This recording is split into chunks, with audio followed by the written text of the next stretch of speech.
Using Statdisk to test a claim about a population proportion. This video uses the example titled, "Fewer than 30% of adults have sleepwalked." In the top menu of Statdisk, click Analysis, and then select Hypothesis Testing from the drop-down menu. Select Proportion 1 Sample from the submenu. The selected item is highlighted in blue. The Hypothesis Test Proportion 1 Sample dialog box now appears in Statdisk. The blinking cursor indicates the input item that is currently selected. Click on any input item in the dialog box to select it, or press the Tab key to move to the next input item. Under Alternative Hypothesis, select the type of test, two-tailed, right-tailed, or left-tailed.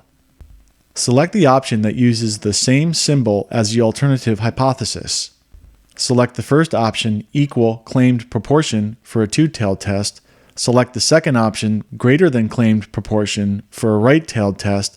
Select the third option, Less than Claimed Proportion, for a left-tailed test.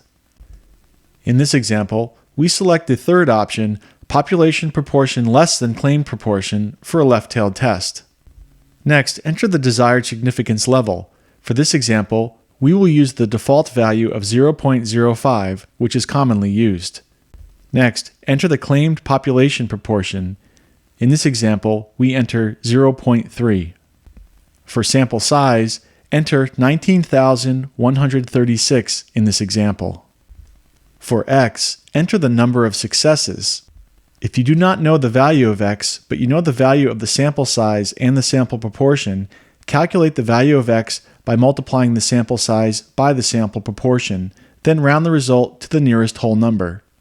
In this example, x equals 19,136 times 0.292, or 5,588 rounded. Click the Evaluate button, and the results will be displayed in Statdisk. In this example, the results include the p-value for the left-tailed test of 0.008.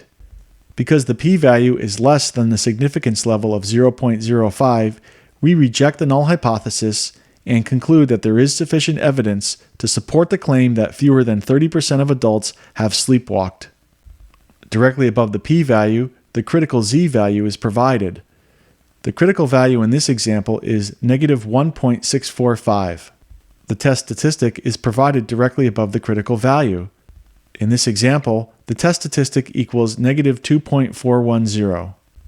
Because the test statistic falls in the critical region, bounded by the critical value of -1.645, we reach the same conclusion that we reached using the p-value method.